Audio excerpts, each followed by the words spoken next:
Gina, Hi, Chris. hey, I think we're ready to get started. Yes, I'm ready. Let's do it. Well, before we do, quick. List 13 things you love about our Airstream. Okay. All right. Has 21 windows, a chef's kitchen, big fridge, large bathroom, comfy couch. It's shiny. We have lots of solar. We're self-contained, multiple awnings, playful bedroom, large wardrobe, and it's sexy. Wow, that was impressive. Thank you. I love our Airstream. Yeah, me too. But hey, I think that was only 12. What? You're kidding. It sounded like 12 to me. No worries. I think we'll get the 13th one on this episode. Yeah, I think you're right. We will. Jack's up, listener. It's The Riveted with Chris and Gina.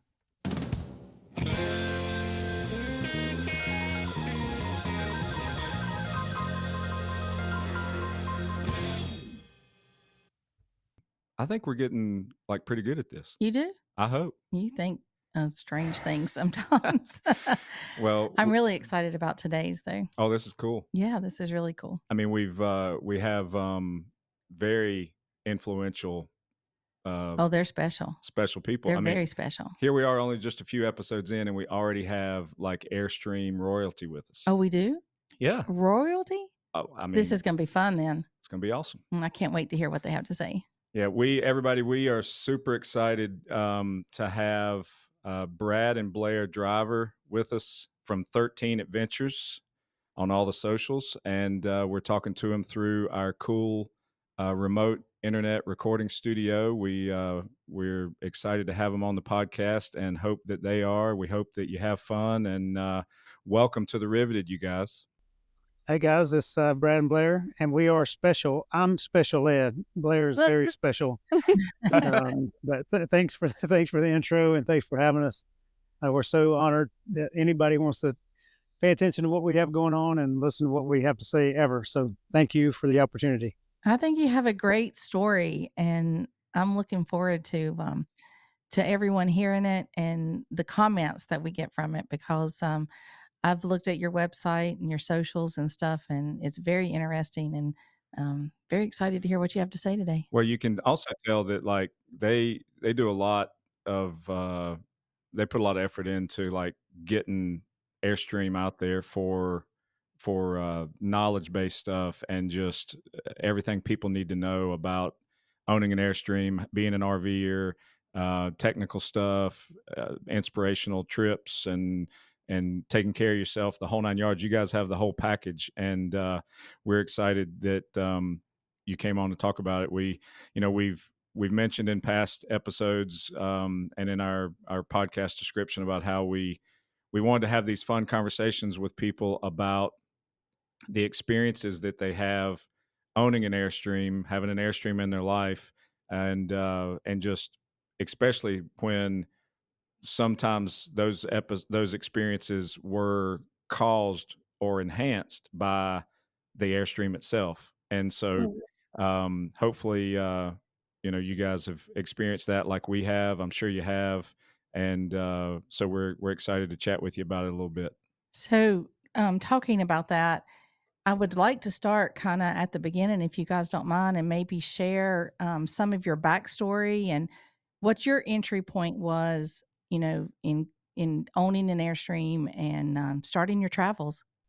So I got my very first RV in I think it was 2011, and it was a small trailer. Blair and I didn't know each other then. I was still active duty in the Marine Corps and getting ready to deploy again at that time to Afghanistan. I was going to be going for a year. And then when I came back from Afghanistan after the year, I was going to go to Australia for 9 months with like a 2 or 3 month gap in between. So I had rented my house out for the deployment, the first one. And when I came back, I needed a place to stay. So I bought me a little small camper to sleep in for the few months I was back in the States before I deployed again. And that was my very first trailer. Now, as a kid growing up, my grandfather had some and did a few little camping trips like that, but nothing extensive or what I would say knowledgeable about it. It was just a couple of experiences I had. So you kind of started full-time RVing before you knew it was cool. Yeah. Yes. So fast forward, I'm in a 2017, I'm living in Utah. I have a fifth wheel now. I'm loving the RV lifestyle. I've lived in one since 2011 by this point, except for deployments. And um, the trailer's great. It's fun living in that kind of lifestyle. But Blair and I met in Zion National Park in 2017. She was on a solo hiking trip, and I'll let her tell you about that. But we met there, hiked up Angel's Landing, and I say I fell in love with her that day. But well, we got engaged months later, got married in 2019, almost 2 years after we met, and she moved full time in an RV in that same fifth wheel with me. But I jokingly say I didn't ask Blair to marry me. I asked her to move into an RV full time with me at 200 square feet. She said, okay, which I think that's more of a commitment sometimes. That's pretty special. Absolutely. But we got another fifth wheel right after that because I was still active duty and we were still kind of stationed at different duty stations. Yeah. And it was nice to sit and live in one. But when I knew it was time to retire and we wanted to be kind of full time on the road going all the time, we wanted to get something smaller, more agile, and better to handle the trips because all three of the RVs that I had prior to this, our first Airstream, I say the box trailers were junky. And, every time I traveled somewhere, I had to fix something. And I just noticed the construction woes and all the problems that come along with that. But we got our first Airstream in 2021. It was a 30-foot International. And I wanted to get one before that, but Blair wasn't quite ready yet. But I had to send her all by herself to the dealership. And I said, go check it out. Go make sure that we can fit all of our stuff in it. And she spent a half a day up there and decided that was the one. So we got it. And now we're currently in our second one that we got this one in 2023, January of 23. Mhm. So it's a And, year. and, and what's it? 27 front bed, International with a rear hatch. Oh, you got the hatch. And the Oh, hatch, the hatch was the impetus for change. Yeah. Oh, absolutely. the hatch is an attention getter, isn't it? I tell Brad all the time that if he leaves that hatch open and he leaves, he needs to shut it because it's an invitation for people to come over. And I'm Yes. like, I'm done entertaining for the day. Close the hatch. Right. But Yeah. it's pretty cool. It was a hard sell for me just because like we loved the first Airstream we were in. It met our needs. It was only like 2 years old. And then he came home talking about this rear hatch. And I was like, the one we have is perfectly fine. Why would we get something new? But it's been cool. We've adjusted and he loves the hatch. So Yeah. yeah, That's it's been great. good. We kind of felt that same excitement when we saw it too. And, we've got a 30-foot Flying Cloud. And when we first saw that hatch, we're like, oh my gosh, that's so cool. Yeah. And- it's neat. We had to talk ourselves out of purchasing another Airstream. Mhm, Oh, yeah. mhm. Yeah. I was not sold on it when I first saw them because they started the hatch in like 16. 2016-ish, maybe, with the special edition ones. And then they made the not Pottery Barn, but the Pendleton. Pendleton edition, then the Tommy Bahama, then the Pottery Barn. And then just a couple of years ago, they started putting them in Flying Clouds, the international trim level. So Mhm. it's a neat thing. I've talked to a lot of people this last few months, and they said, well, if you had to do it over again, what would you buy? And I said, I'd probably get a same floor plan, just a Globetrotter. We just like some of the color schemes of the Globetrotter and the amenities that come with it are a little different than this one. We love this trailer, and I don't want to sell this one, but if we were to go buy a second one today, it'd probably mimic this one, would be a Globetrotter. Yeah, that's true. Now the Globetrotter, is that the one that has the big wraparound with the Well, in a 30-foot, the they do. table? Okay, Yeah. that we looked at that time. Yep. Yeah. Yeah, Okay. well, the same floor plan we had in a Flying Cloud, they make it or Right, but it had the long table in yeah, it. Yes. yeah. Mhm. It's And then beautiful. we didn't really like the 30-foot version of it because of that long table. It's great for entertaining 15 people. Yeah. But we had the 30-foot International before this one, so same floor plan as you guys have. Okay. And loved it. Loved the dual, loved the booth seat plus the L-shaped sofa, and I mean, there's a lot of great benefits to it. What we ended up doing after several years is we took the dinette and the wraparound couch out of ours in the front, and we replaced it all with residential furniture that we had from home. It's there's this cool brand of furniture called Lovesac Okay, that I've heard of that. Mhm. yeah, they make Mhm. these modular pieces of furniture that you can connect together in different shapes. And so we almost duplicated, well, we did kind of duplicate the furniture arrangement of the 30-foot Globetrotter with Oh, that long wraparound sectional couch in ours. And we got rid of a dinette doing that, so we have to use portable tables and things like that. But the way the couch is wrapped around and just the comfort level got so much better.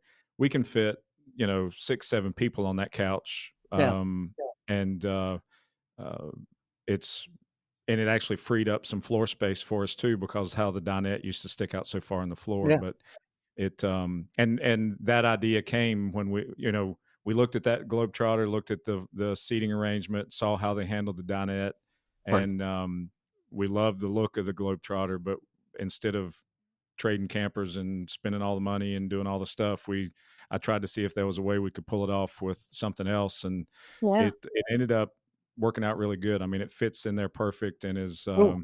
is just so much more comfortable than the furniture we had. But Gina's looking at me like, well, we need to quit talking about our camper and talk. Exactly. But But wait, before we go any further about the Airstream, I want to jump back to their beginning where Angel's Landing, man, that's a hike.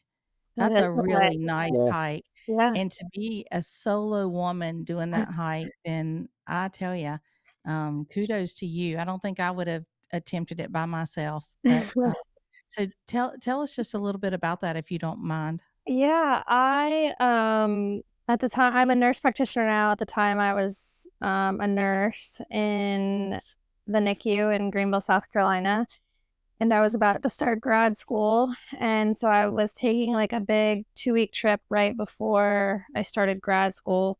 So I essentially flew into Denver, Colorado, and I booked a flight out of Las Vegas, Nevada, and for 10 days, 2 weeks, rented a car and was gonna camp and sleep out of the back of my car. Subsequently, just ended up like hotel hopping and whatnot, or motel hopping, really. But kind of saw every national park in between, hiked as many days as possible, as many miles as possible. In Greenville, I worked with Brad's sister, who is also a nurse, now a nurse practitioner. And No, she college professor. and a college professor. Wow. She wears way too many hats. I could not do it all. But you worked with his sister but didn't know him? Correct. Yes. Wow, how interesting. So I had said, hey, we were chatting at work over lunch one day, and I was like, I'm going out here to do this trip. Here's point A, here's point B. And she was like, my brother lives out there. You should meet him. If you need an emergency contact, he's nearby, kind of thing. And so I kind of like wrote it off and said, oh, okay, like, sure. And she had, I guess, told me to reach out over Facebook or whatever. And I didn't. And then it was like a few days before this trip, she had asked if I had reached out to him, and I said no. She was like, yeah, I know you haven't, because I talked to him and he says he hasn't heard from you. Yeah. So that night I went on Facebook and I basically said, like, this is point A, this is point B, this is everywhere in between. Like, you're welcome to join, kind of thing. And Zion was my last national park prior to me flying out of Las Vegas like 2 days later. And so he was like, yeah, I can meet you in Zion and we can go for a hike. And so yeah, I had a great 12 days before that. And then we met like an evening around 8 p.m. outside of the hotel. Like, I said hello. And then I planned my hike for the next day, which was going to be Angel's Landing. And he was like, all right, let's do it. Wow. And then we hiked Angel's Landing in the morning and then did the Narrows that afternoon. And then a day later, I flew out of Vegas to head back home. I was traveling from Salt Lake City down to Las Vegas. It just happened to be the same date. So For work. Yeah. for work, I was headed down to Vegas for work. So I was able to stop off and hang out with her for a day before I had to go to work. So it worked out perfect. And I put her on a plane the next day. I did take her to Vegas. She had never been to Vegas before. So we went to a Cirque du Soleil, and then I showed her around the town. And then she flew out the next morning. But not been a day since. We haven't talked. So Blair, do you think you were set up? Do you think that's the whole deal was a setup? 100% she was. 100%. My sister, I mean, 100%. my side of the story was my sister was visiting me months before that. So like February, she was out there skiing in Utah with me. And she says, "Hey, I work with this girl named Blair. You should meet her." I said, "Okay." Oh She yeah. said, "No, you should like really meet her." I said, "Well, whenever I'm back that way, I'll come see her." I totally forgot about it. Well, then my sister's back out in Salt Lake for something. I don't even know what it was now, but she was back out there Graduation. in July. Yeah. And then she said, "Hey, did you ever talk to Blair?" I said, "No." So that's when she called Blair right in or texted her and said, "Have you talked to my brother?" But that's So just think about it. All these people that are getting so much benefit from all of your YouTube videos and all the stuff you're doing, it's all because of your sister. It's all because of Allison. Yeah, she did it right. And wow, pretty awesome. No, that's wonderful. Yeah. But thank you, sister. Right? Yeah. We'll. I promise everybody we'll get back to talking about Airstream in a second. So Blair, But this is more fun because this is the intimate secrets that they don't put out Probably so, on yeah. social media. Yeah. And so we like to get those little details. Yeah. So if you said it and I didn't hear it, forgive me. But what time of year was this? This was August of 2017. August. Yeah. So today's the 14th. Yeah. Sorry. Yeah. I think tomorrow will be. We met 7 years ago today. Tomorrow. Yeah. Oh wow. Wow. So on that trip, did you go to Valley of Fire State Park? I did not. No. Okay. Yeah. So well, that's why I was asking what time of year, because it's so freaking hot. It is hot. But yeah, Valley of Fire is beautiful, and it's kind of on that direction heading up towards those Utah national parks. Yeah. But going through the Narrows was fun because that you're in water, so it's cooler. Yep. So, yeah. It was freezing the last time we were out there. They wouldn't actually let us do the Narrows because the water was too deep. Oh wow. It was in the spring, and of course, everything's coming off the mountains, and we were out we there. had to last to skip it. Late June of last year, we were out in that area, and actually we boondocked for 4 or 5 days, not too far from Zion, and we were trying to tough it out and stay a little longer, but it was just getting too dang hot. And it is blazing down there in summertime. Yeah, brutal. I learned a very valuable lesson, and this gets into a little geeky stuff, but we've got easy starts on our air conditioners. I've got a Honda 2200 watt generator, runs the air conditioners fine. It actually runs off propane instead of gasoline, and that's been the only location so far that the generator would not keep up, because it just was so hot that over time that air conditioner compressor was just pulling slightly too many amps. Yep. And the generator at that kind of elevation and running on propane, I think the elevation had a lot to do with it. It had a lot to do with it too. It just it never would keep up. So after it started getting hotter and hotter, we decided to pull the plug and get to some cooler weather. But it's a beautiful spot out there for sure. We've been back a few times. So when I retired from the Marine Corps in 21, we moved back to Salt Lake for about a year and a half, and we subsequently went back to Zion a few times, and all the areas surrounding that. With the Airstream Club, visited quite a few of the spots around Utah. Yep. Yeah, that is a beautiful state. It's amazing. The landscape changes so much there. Yeah. That's exactly what we say. Like within a 6-hour drive, you can be in 4 different terrains with climates, and totally. Yeah. I mean, both being from Greenville area, South Carolina, we've said it many times over. We feel most at home in Utah out of anywhere we've lived. We would agree with that statement. Yeah. We feel at home. I know the first time that I flew into Utah I was by myself, and it was in the 90s, well, late 80s, early 90s. And when I got off that plane and got out of the airport, I felt like I was home. I was like, oh, Yeah. Gosh, this feels wonderful. I mean, I was there in Salt Lake, and of course, Salt Lake's grown a whole lot since the early It's long, 90s, but crazy. Mhm. it just felt wonderful there.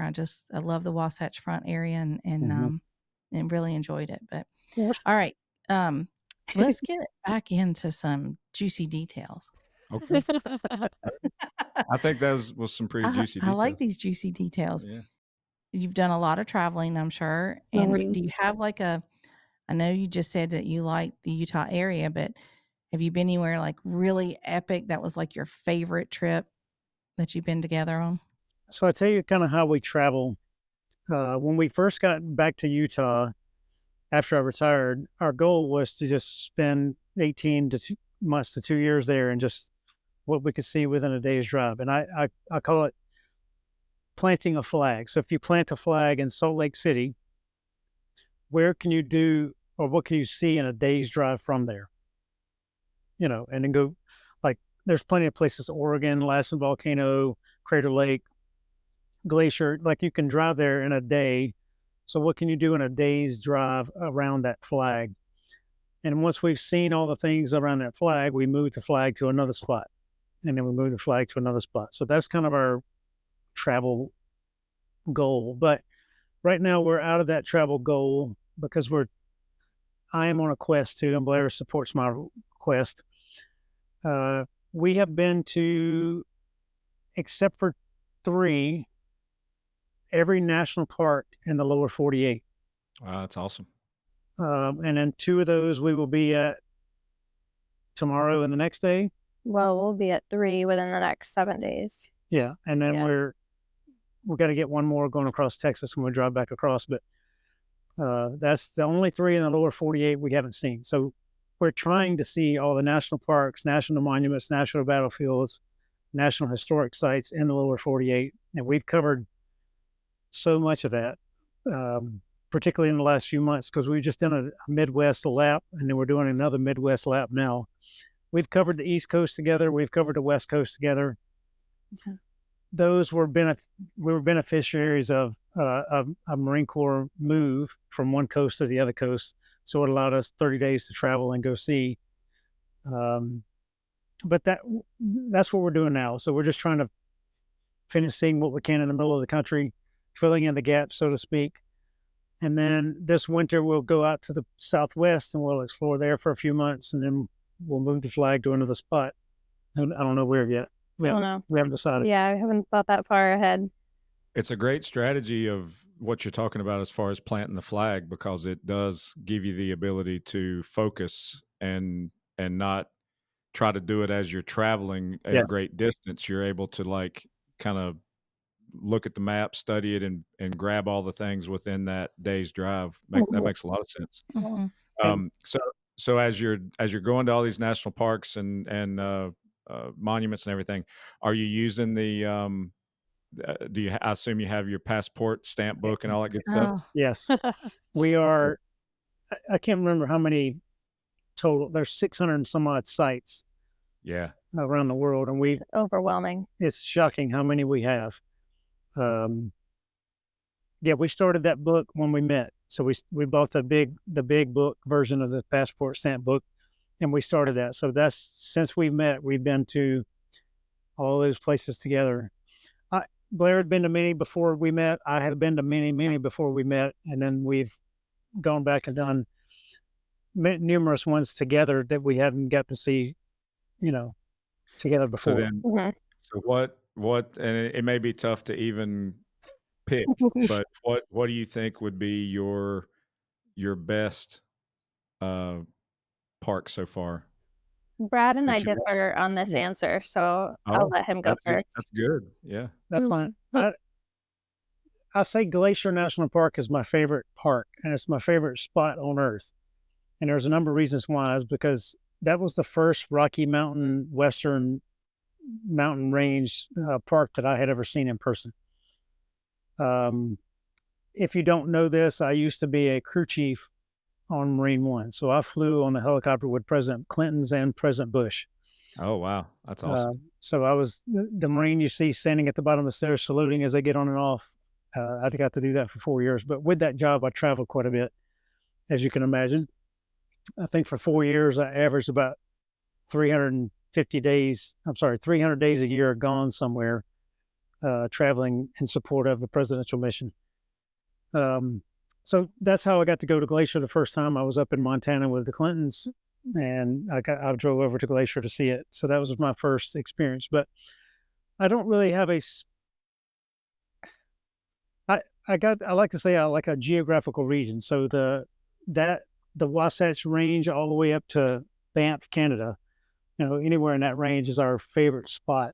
Um, I forgot about Minnesota, but Minnesota this time of year is really, really fantastic as well. Yeah. So Yeah, it's I don't know beautiful. what Blair's answer is. Mine is kind of along the same vein. Like the first park that I hit on that Western trip, I had been out to the West to ski multiple years in a row, but the first time I had been out there in the summertime was when I flew into Denver. I went up to Rocky Mountain National Park and I spent 3 days there. And so that's probably my favorite national park for the same reason. Like I had been out to the West and seen the mountains in the West in the wintertime, but to see them in the summertime and see the true beauty of the Rocky Mountains was like absolutely incredible. So that was the most impactful one for me. And then we just actually got to go back. Yeah, we were like, just there a month ago. So that was really cool too. Isn't it something when you come from the East Coast and you go west and you see those mountain ranges and you're like, wow. Yeah. And you're like, these Yeah. are real mountains. Like Yes. they're beautiful. Absolutely Right. It's beautiful. like their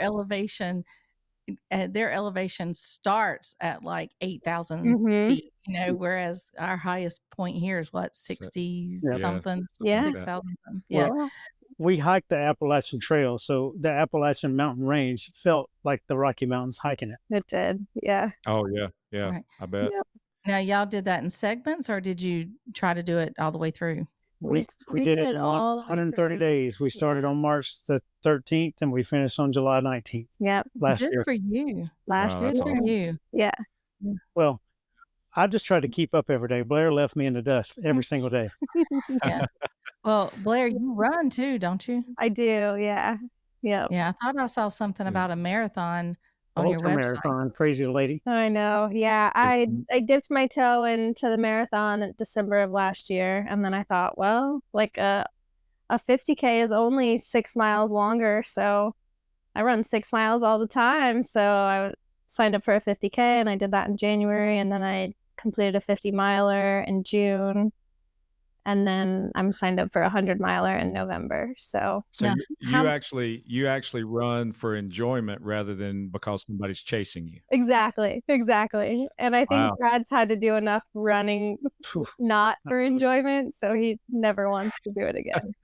Yeah. I'm only running if somebody's chasing me. Exactly. I'm the same way. And on this 50 mile or even this 100 mile, how many hours do you sleep between each mile? None so far. The 50 Ah. miler took me like 11 hours. It was on a loose Wow. course, so I got aid every 5 miles or so, which was pretty cool. I had attempted a 50 miler like 3 weeks before, but had some pain in my hip, so dropped out around 30 miles. This last But 50 yeah. miler, we were able to park the Airstream almost at the start finish line Yeah. and Perfect. boondocking. It was in Ohio, so every lap she came around, I was there to be her pit crew. Yeah, he was my crew chief, so, That's cool. awesome. Were you kicked back in the camp chair in the front of the thing with the beer in your hand and was like, go, go, go? Yes, Or was absolutely, 100%. 100%. On lap 3, she said something. I said, "I'm going down to the Dollar General to pick up some beverages." yeah. Had the awning out, awning out. Yeah. Fan blowing on him. Yeah. Yeah. Without a I love doubt. Yeah. I like Yeah, it. man, that's Yeah. awesome. Well, we've hit a lot of the national parks. We definitely haven't hit as many as you, it sounds like, but we're passionate about that passport book, and we're excited that we got our daughter into it as well. She's 35, and Cool. Awesome. she's become addicted to it. She now, on her vacations and on her time off, all of the trips that she planned is based around hitting some kind of destination in order to get a stamp. And she's gotten all of the like special details about the secret stamps you can ask for Mm-hmm. that they certain places have. And, there's this organization she's joined where there's conventions that people gather that are enthusiasts. And it's just an amazing thing. And I mean, anybody listening to this podcast that is, visited a national park or two, but maybe have not chosen to get that passport book and participate in that program, absolutely do it, because it's just putting that stamp in the book kind of solidifies the fact that you had that experience at that location. Yeah. It's so neat, and I'm so grateful we did it. Um, our fridge right now is covered in national park magnets, so we'd like to get stickers for the door for non-national park things, and then magnets for the fridge for all national park things. But it's been a fun collection, and I love stamping the book. It's one of our favorite things to chase around. But our book we bought it in 2017, so there's been so many things added. Oh yeah. We've missed a few things just because it wasn't in our book, and we realized later looking at the online or the app, the app on the phone or something, and realized we'd missed a few on our travels Yeah. around that are now parks. Get And that on the next one. Yeah, and I know that, I mean, we're talking about all these places you've been and things you've done. I'm sure most people are aware that you guys travel full time in your Airstream, but if anybody's listening that's not aware of that, they are, full time RVers, kind of like Gina and I, and have the ability to plant that flag and make those routes and hit those stops because the Airstream's with them all the time. And Yes. I'm sure you guys have enjoyed the flexibility of that, like we have, to know that you can make that trip or make that plan because you have your home there with you. Mm-hmm. Yeah. It's a couple years ago we went to Alaska to visit some friends, and we flew. So we boarded Piper at a vet facility, and we flew up to Alaska. And I just remember the days before thinking, I don't know how to pack a suitcase anymore because I always have everything with me. So Yeah, same for us. Isn't that a weird feeling? it is so It weird. is. Yeah, we went out to California about 3 or 4 weeks ago, and we had to pack the suitcase to go out, and I didn't like it. I was like, No. and then I get out there and I look for something and I go, oh, it's Yep. back home. I was like, I want my Airstream. Yeah. It's like, Yeah. I didn't like the whole flying thing. But, We've loved the um, community, and our social media presence has afforded us such a unique opportunity to spend time with folks that we would have never otherwise met. And the RV community is great, but the Airstream community is a little tighter knit within the RV community. And it's so funny that every other RV owner, I don't say every other, but many other RV owners that are standard box style, they always want to come look at the Airstream, and they always think, man, I'd love to have one of those someday. And it's I don't mean to be elitist sounding, but it is nice to be in this style of camper or this quality of a camper, and to have the opportunity and the means to do so. I'm so thankful every day that I get to share this life with someone who enjoys as much as me, and that we get to do what we do. It's work. It's a hard lifestyle. I say hard. I mean, it's just the tedious planning, because unless you plant that flag and you have a mailbox and kind of things like that, that's an easy way to go. But the way we're doing right now is tough. And we've been pretty much traveling since January. I think the longest we've stayed anywhere is 4 days Yeah, since wow. January. Yeah. And it's been, it's exhausting. And I get that. And that's why I like the plant your flag kind of way to travel. And that's not feasible for most folks, because most folks are doing this 2 or 3 weeks out of the year at most.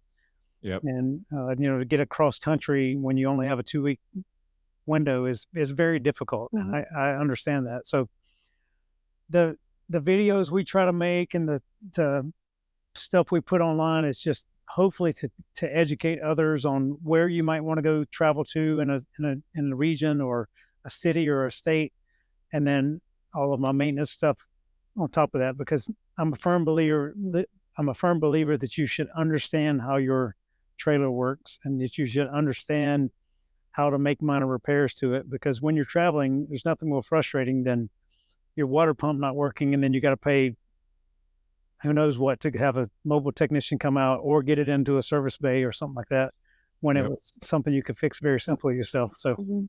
And that experience is only getting worse instead of better. Yep.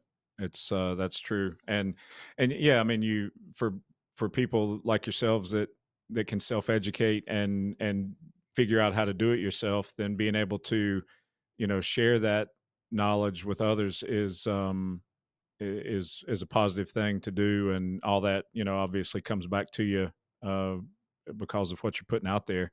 And that, to your point about, like, not sounding elitist, I agree. I mean, we there are people that we've met that just commented to us about our Airstream, that have been friends. They don't own an Airstream, and they, um, I don't even know that they even aspired to own one, but they just enjoyed looking at it. They started a conversation with us because of the Airstream, and we've got friends in our life now that we didn't have before, and just that benefit alone is worth anybody else that comes up that asks, about it, or talks about it. And I think that, I'm sure there's other brands of RVs that can produce the same results, but as we all know, Airstream is such a unique styled product, and such historical, kind of relevance in the United States. It's such a unique travel trailer that it's absolutely going to draw attention, and that's a good thing. Yep. Yeah. Blair regularly comes home to strangers in our house. I d- if I'm in a campground, I meet all of my neighbors. I always do. I go talk to my neighbors on purpose, because I want them to. If we're not there, I want them to be looking out for my trailer. And if they know me already, they are looking out for my trailer. Yeah. So that's step A. But I like meeting folks too. I really genuinely, like I said, the community aspect of this is my favorite thing, because our community, because we don't live in one stationary spot. Like, we don't have a gym that we go to and know other people all the time. We don't have a whatever.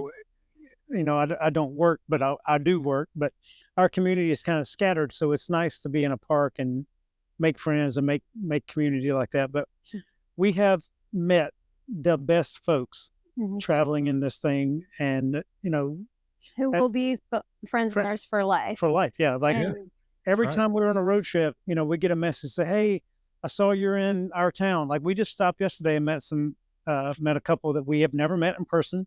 I've only talked to him online about a truck and a few upgrades for their Airstream, but we stopped. He's like, "Please come by.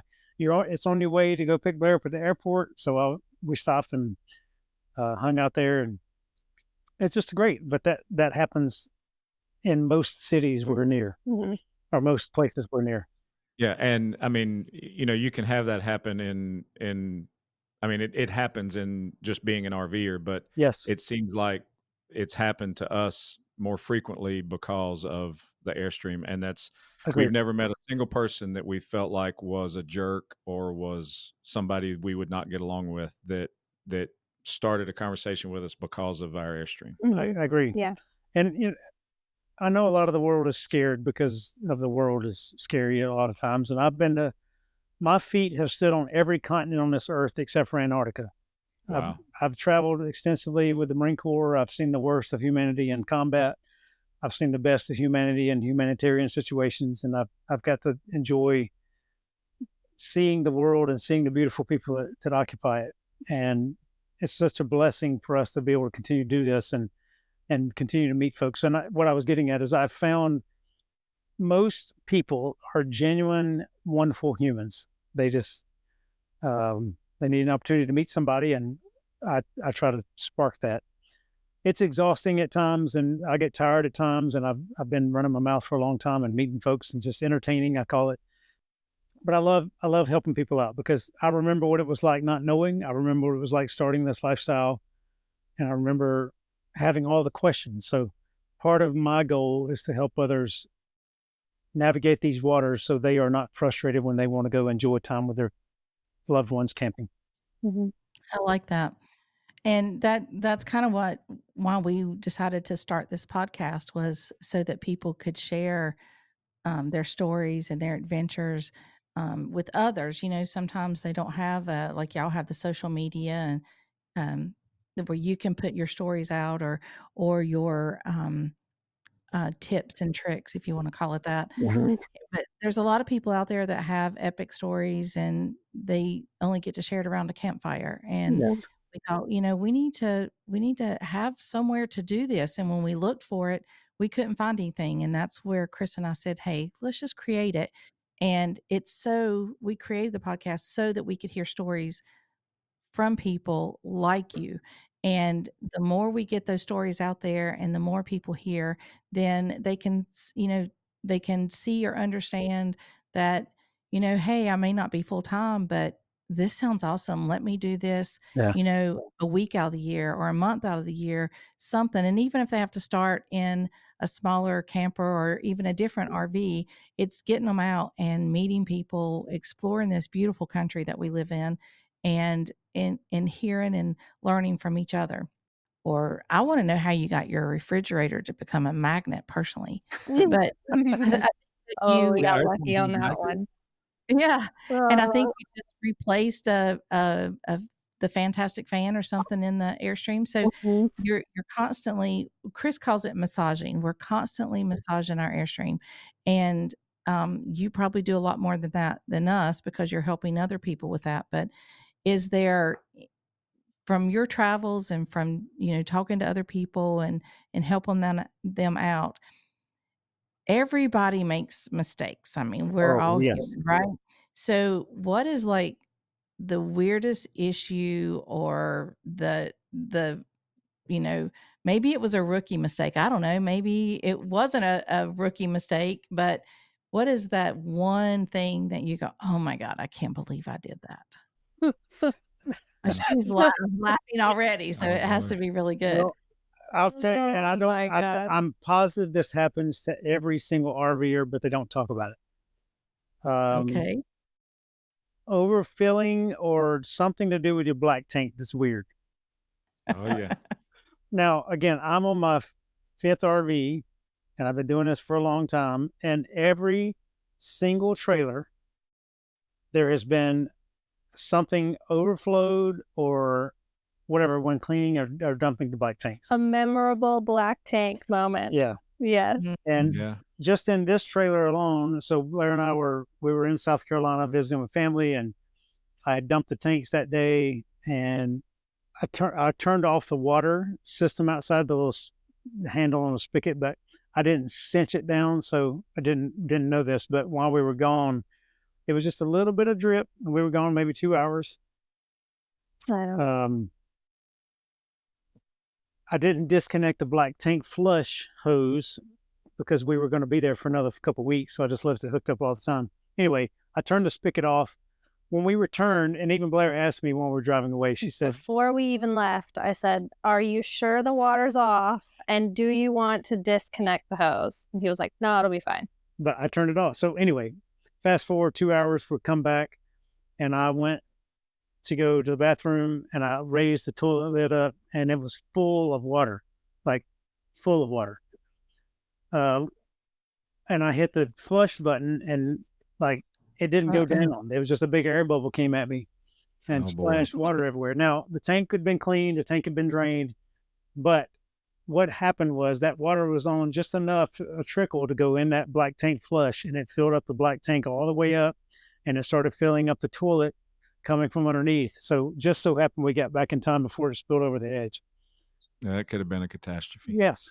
And then Oh, wow. if you go back to our second fifth wheel over, Oh, I was at work and I got the text message. yeah, I was filling the front tank, and my buddy Don, a friend of ours, came by and was chit chatting with me, and I forgot that I was still filling the front black tank because it had two bathrooms in that fifth wheel, and same thing, it just overfilled in the front bathroom, so I had blue water all in the front bathroom area of that fifth wheel, and then our fifth wheel before that, like the black tank completely came separated one day, sitting in the RV park, and black water was everywhere, and that was about our wedding day plus 5 days is when that happened. So Oh, as a wow. newlywed couple, Blair's got It was did the whole terrible. thing. And the big asterisk to that is I was living by myself up until that point and my fifth wheel. And where I lived in Utah, I used to Airbnb my front couch of my fifth wheel RV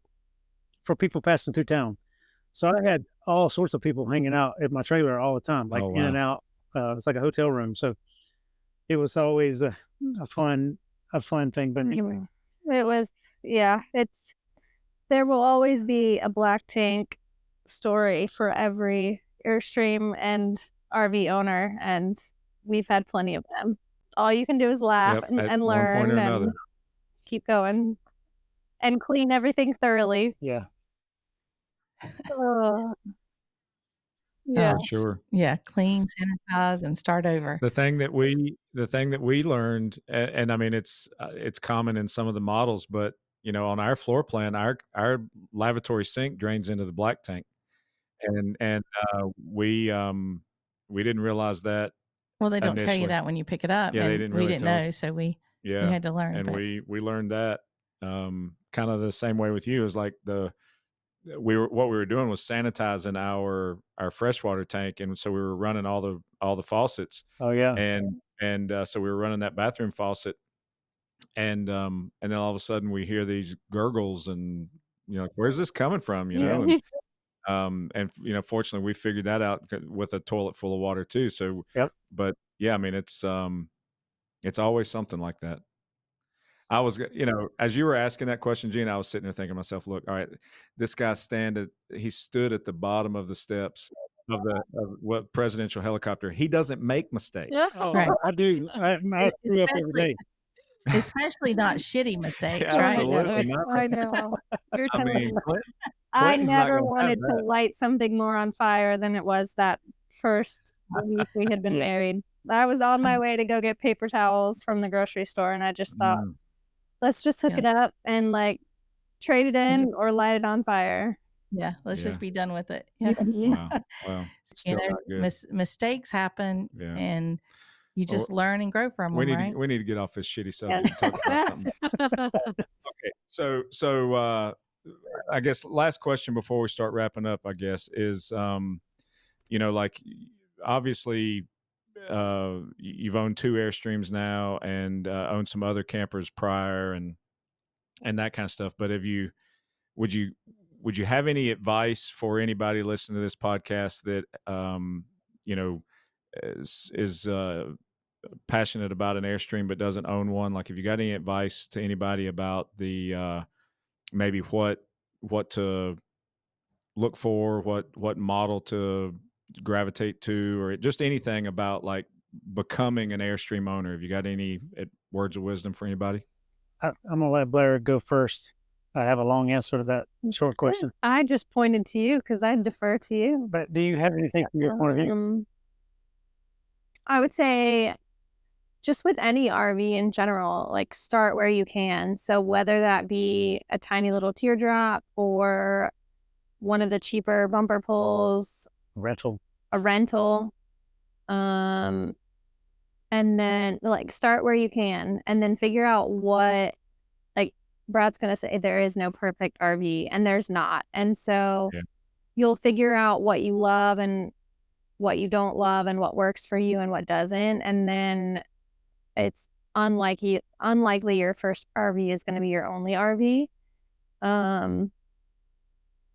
But yeah, if you really only want to start small, start small with a Bambi or a Caravelle, and then figure out if you need more space and what that floor plan might look like, and go from there.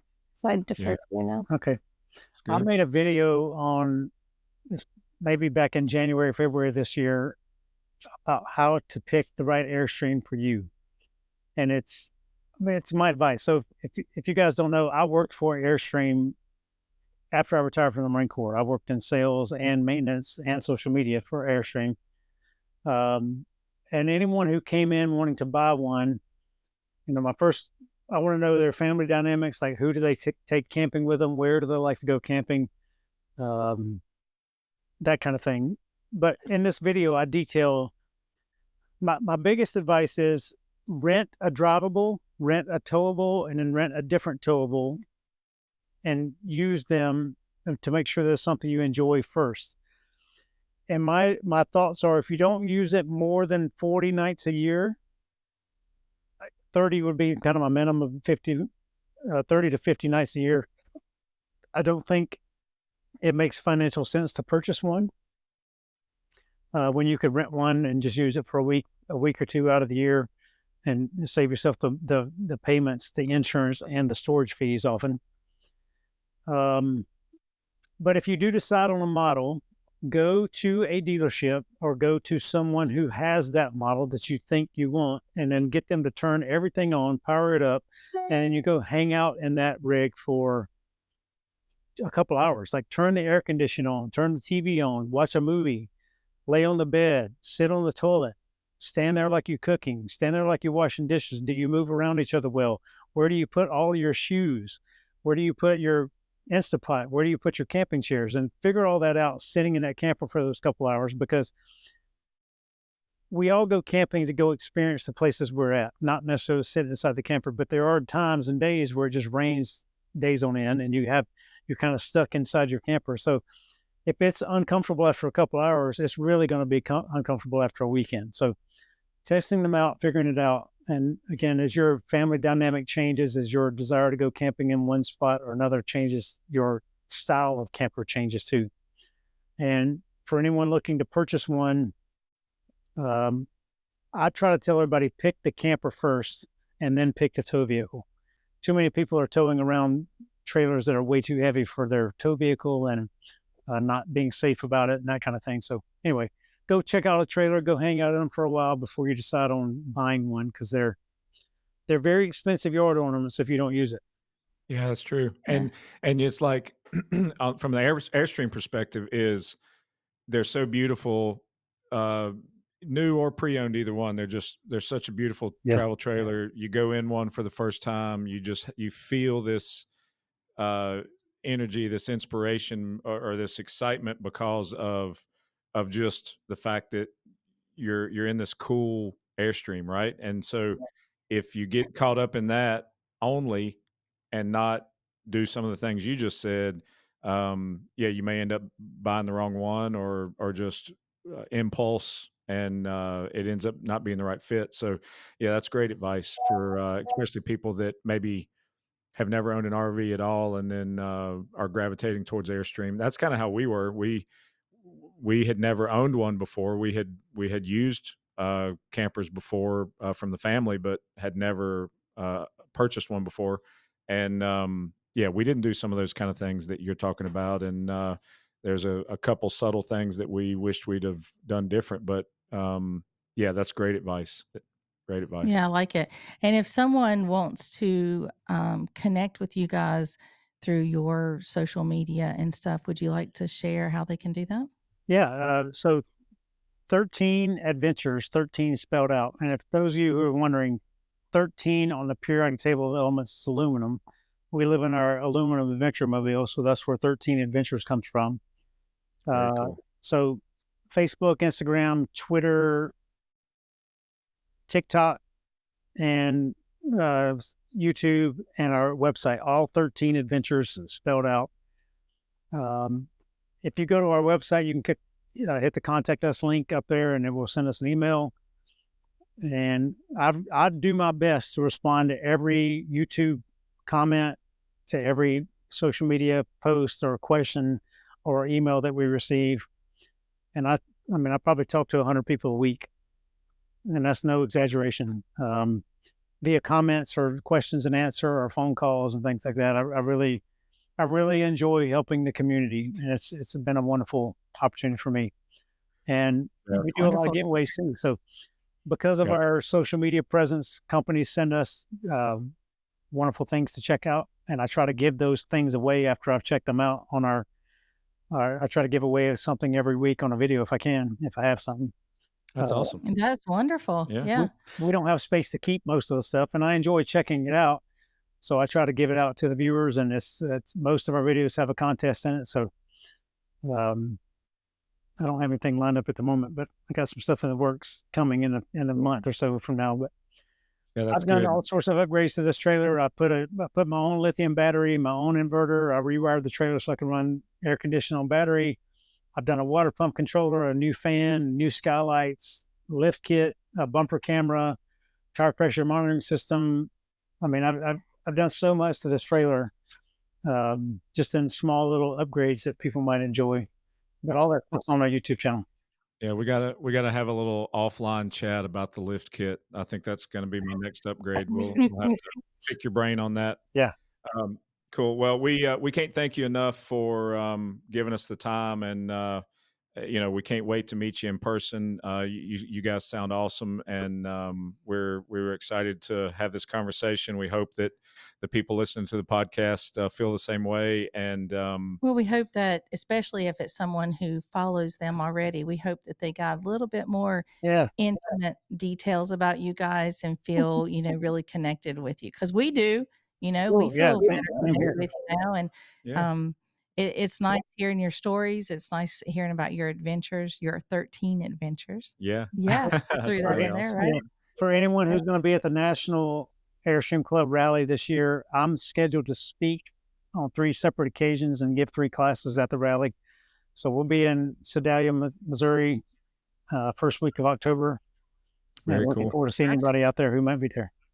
Good Yeah, deal. yeah, Well, we're not going to be there, but we hope to see you guys down the road as yeah. soon as we possibly can. And For again, sure. thank y'all very much for the time today, and we've appreciated it very much. Thanks for allowing us to be a part of your day. Yeah. All right, you Thank you. guys, see you down the road. All right. Have a good one. We'll talk to you later.